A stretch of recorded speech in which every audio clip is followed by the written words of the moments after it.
تیمم کن چیزوں پر کیا جا سکتا ہے؟ تو اس کا جواب یہ ہے کہ تیمم مٹی پر یا مٹی کی بنی ہوئی چیزوں پر یا مٹی جیسی کسی اور چیزوں پر، یعنی ایسی چیز جو کہ آگ میں ڈالی جائے تو نہ جلے اور نہ پگھلے، مثلا کسی پتھر پر یا اینٹ پر یا اینٹ کے ٹکڑے پر یا ان چیزوں کی دیوار پر، چاہے اس پر پلاسٹر بھی کیا ہوا ہو اور چاہے اس پر قلعی اور چونے وغیرہ کے ذریعے سے کلر بھی کیا ہوا ہو، تب بھی دیوار پر تیمم جائز ہے۔ اور ان چیزوں پر کوئی مٹی کی دھول ہونا بھی ضروری نہیں ہے، یہ چیزیں چاہے بالکل صاف ستھری اور چکنی ہوں، اس صورت میں بھی ان چیزوں پر تیمم جائز ہو جاتا ہے۔ البتہ اگر دیوار پر پلاسٹک پینٹ یا واٹر پروف پینٹ ہے تب جائز نہیں ہوتا ہے دیوار پر۔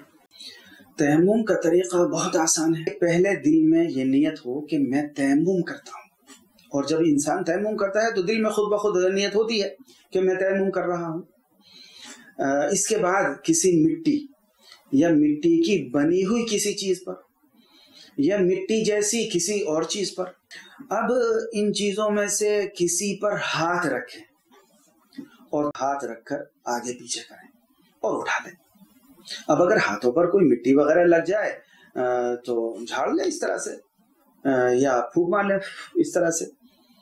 پھر دونوں ہاتھوں کو منہ پر اس طرح پھیریں، اچھی طرح سے پھیر لیں۔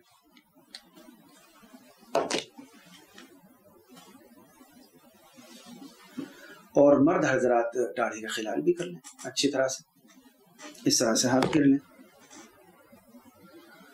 پھر دوسری مرتبہ بھی اسی طرح پتھر یا اس جیسی چیز پر ہاتھ پھیریں اور آگے پیچھے کریں، اور دونوں ہاتھوں کو اب کوہنیوں سمیت اس طرح پھیر لیں پورے ہاتھ پر، اس طرح سے اچھی طرح سے پھیر لیں کہ کوئی جگہ باقی نہ رہے، اور بعد میں انگلیوں کا خلال بھی کر لیں اس طرح سے۔ کچھ لوگ ہاتھ پھیرنے کی ترکیب کچھ اس طرح سے ہی بتاتے ہیں کہ شروع میں ایک انگلی اور انگلا نہ لگائیں، اس طرح سے کریں، اور اوپر بلائیں تب لگائیں، اس طرح سے۔ لیکن اس ترتیب سے کرنا کوئی ضروری نہیں ہے، بغیر اس ترکیب کے بھی کر سکتے ہیں۔